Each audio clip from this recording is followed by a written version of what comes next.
Okay, so the actual reason why I'm in a little place where there are cutie duckies is because I have been introduced to this local village where they are currently building some mud huts. I think they were talking about rotational labour, and when they get about 20 people they can put these mud huts up in about 2-3 hours. But this group is female dominated, I think, and so when she's on her own and doesn't have help from volunteers and things, it can take a couple of days. I'll pin the information under this video. I'm just learning really, so I don't have particular questions. I'm really listening and finding out what's going on. I did find out that they currently don't and haven't had water for 2 months, so with the intention of like wanting to share seeds and see their farm and kitchen gardens, it's slightly limited at the minute because of the water they have to collect, rainwater. They were connected to Kilifi water supply before now, but 2 months ago, I think, I'm not sure of the politics, but something's happened. So currently these are 2 new men that I've met that are supporting a project run by Will and Aud. I can't recall the names for the purpose of this video, but I will put them. I think it's called grassroots economics, to be honest, and they're also trying to empower local communities to use their own form of like financial systems so that they're less dependent on countrywide systems. And there's different groups that live in this area. As you can see, there's kind of, at the minute there's the kids, and so George is currently shoveling, and we've got Kahindi in the Adidas top, and it's really, I thought it would be similar to cob, but it is literally, I've just been told, it's just mud, and then the palm at the top is like offers good ventilation and it keeps quite cool.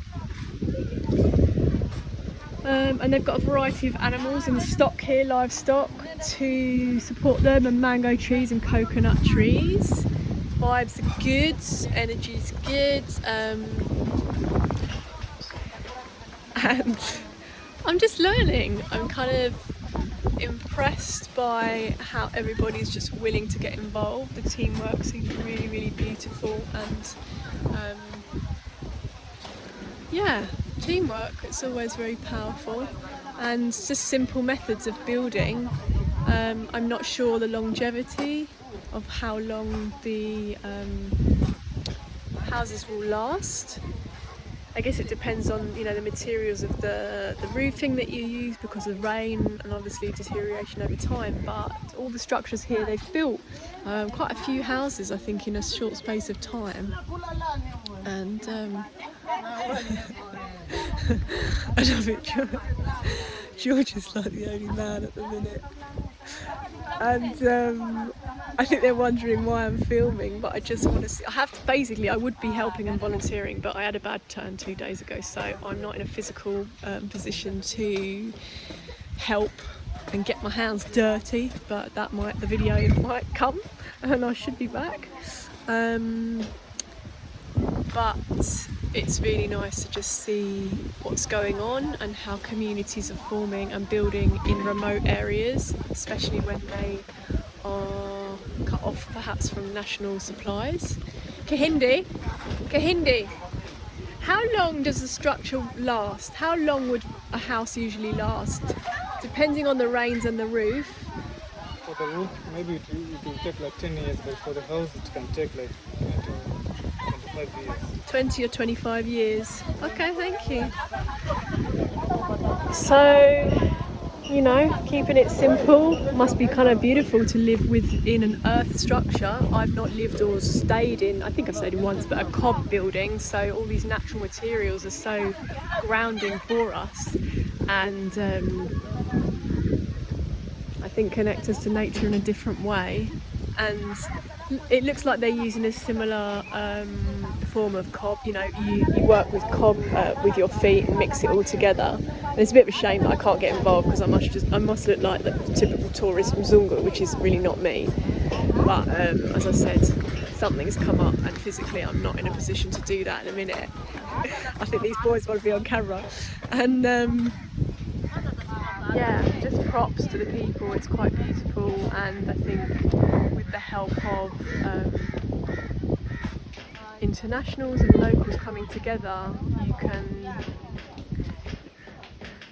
spread and share skills and knowledge. And also this is, you know, with the kaya, there's sacred indigenous practices that had been lost and hadn't been maintained and not kept in ways that perhaps they were 40, 50, 60 years ago. And from my understanding is that this is all being revived and revitalised and injecting new youthful energy. And I don't know, I think you guys can perhaps see the energy.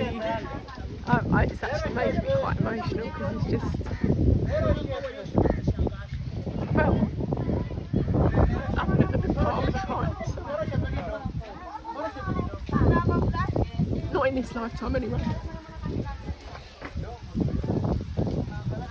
And I think in the West we've just, you know, there's benefits to modernisation, but this is just beautiful because within 10 minutes everything's come together and people are just going for it, and the structure's up, the wood's already made, and the women are patting and putting the I won't go any closer because I'm feeling a bit fragile today, so I just wanted to give an overall insight into some of the beautiful communities that are, you know, feeding this new earth energy, are feeding the goodness, and I trust that their water will be turned back on and they'll get to build their kitchen gardens and do what they need to do to sustain. I've been told, I think there's about 3,000 people here. This is one particular group, but there are other groups as well. So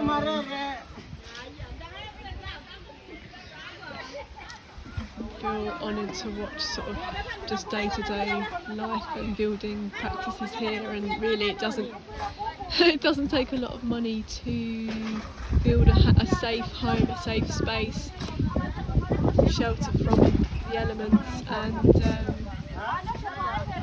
you know, utilising time in a way that's unified for the community. And yeah, I give thanks for this insight, and maybe there'll be a follow-up video, but even like the elders are going strong, you know, this lady, she's going for it, and no complaints about old age or any of that physicality stuff, because they're just active and engaged and beautiful energy really. So very honoured to be seeing what I'm seeing, and just inspiration to a greater long-term vision for many of us that want to be based back in communities like this. And you're coming over. And yeah, just living fully and engaging and doing what we need to do. 818 on the clock. Give thanks to this community.